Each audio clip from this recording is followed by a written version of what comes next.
Hello friends, welcome to my channel.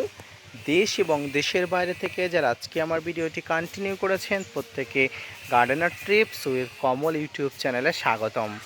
তো friends, আজকে আমি আলোচনা করব যে লেবু গাছের গুটি ধরে যাওয়ার পরে আপনারা কি কি সার দেবেন, কি কি পরিচর্যা করবেন। ফ্রেন্ডস, আজকের এই ভিডিও থেকে আপনি অনেক গুরুত্বপূর্ণ তথ্য পাবেন, যে গুরুত্বপূর্ণ তথ্যটি আপনার লেবুগুলোকে পরিপুষ্ট করতে এবং হৃষ্টপুষ্ট করতে, খাওয়ার উপযোগী করতে খুব গুরুত্বপূর্ণ ভূমিকা নেবে। তো সম্পূর্ণ ভিডিওতে থাকছে অনেক গুরুত্বপূর্ণ তথ্য। ভিডিওটি না স্কিপ করে কন্টিনিউ করবেন, তাহলে ছাদ বাগানে লেবু এসে যাবার পরে কি কি সার দেবেন এবং কীভাবে পরিচর্যা করবেন তার সম্পূর্ণ তথ্য এই ভিডিও থেকে আপনারা বুঝতে পারবেন। তো আপনারা দেখছেন আপনাদের প্রিয় YouTube channel Gardener Trips with কমল।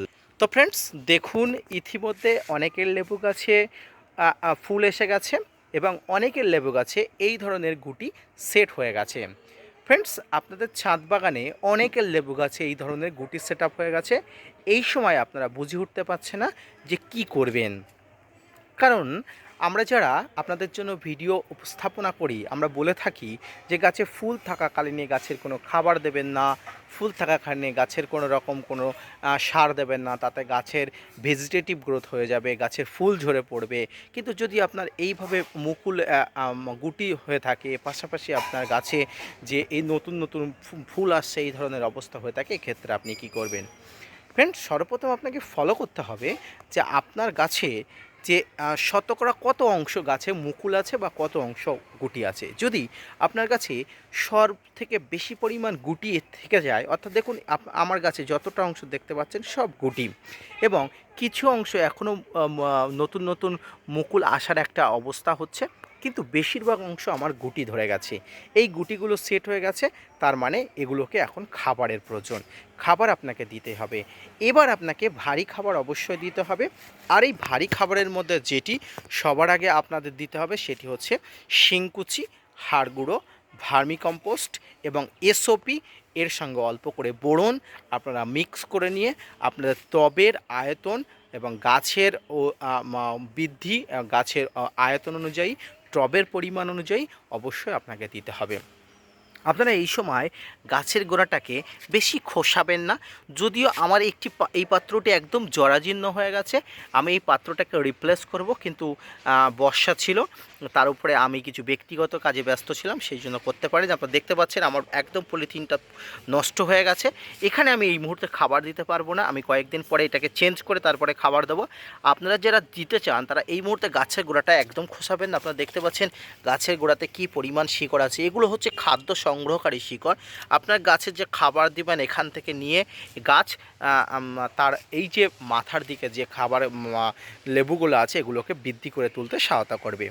তাই আপনারা এই মুহূর্তে এই যে খাবারটা দেবেন, শিংকুচি, হাড়গুঁড়ো, ভার্মিকম্পোস্ট, সঙ্গে এসওপি নেবেন 1 গ্রাম, এবং সঙ্গে আপনারা বোরন নেবেন, নিয়ে ভালো করে মিক্স করে নিয়ে আপনারা গাছের যে টব আছে টবের মাটি অনুযায়ী মাটি থেকে গাছ থেকে 1 বিঘা দূরে দিয়ে দেবেন, এবং তারপরে হালকা করে জল ছিটে দিয়ে দেবেন।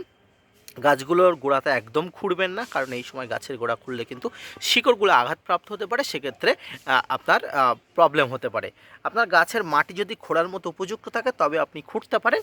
মনে করুন এখানে কোনো মাটি শিকড় নেই, এটি খুঁড়ে দিতে পারেন। তো যদি আপনাদের এমন অবস্থাকে দিতে পারেন, পাশাপাশি যদি আপনার শিকড়গুলো এভাবে উপর থেকে দেখা যেতে যায়, আপনারা খুঁড়বেন না, জাস্ট দিয়ে জলটা ভালো করে দিয়ে দেবেন, এবং সেক্ষেত্রে আপনার কাজ হয়ে যাবে।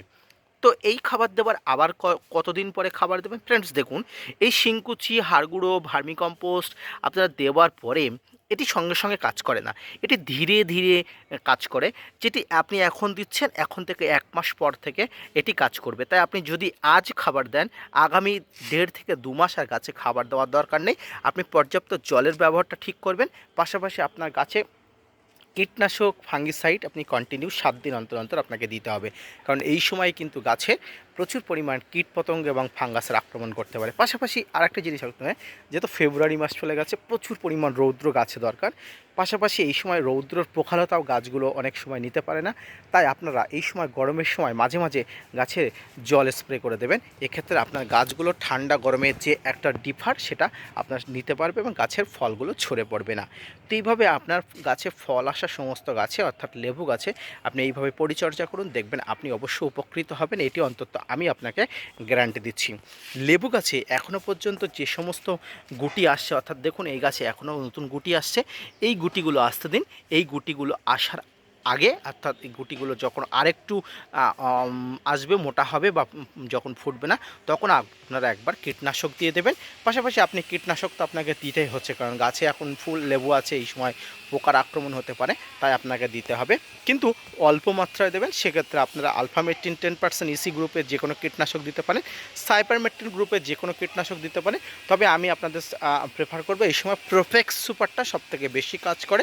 আপনারা প্রোফেক্স সুপার বলে সার্চ করলে বুঝতে পারবেন এটি কতটা ডোজের এবং কতটা পরিমাণ দিতে হবে। তো লেবু গাছের এই জলের বন্টন থেকে শুরু করে কীটনাশক, ফাঙ্গিসাইড এবং খাবার ফুল আসার পরে বা গুটি সেট হয়ে যাওয়ার পরে ঠিকঠাকভাবে না করলে কিন্তু আপনার গাছের গুটি একটাও রাখতে পারবেন না, সবগুলো ঝরে পড়ে যাবে।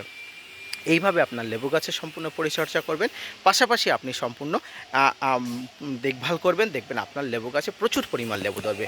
তো ফিরে আসছি নতুন কোনো ভিডিও নিয়ে। ভিডিওটি যদি ভালো লাগে লাইক, কমেন্ট, শেয়ার এবং সাবস্ক্রাইব করবেন। পাশাপাশি gardener tips with Kamal YouTube চ্যানেলকে সাবস্ক্রাইব করতে ভুলবেন না। ধন্যবাদ।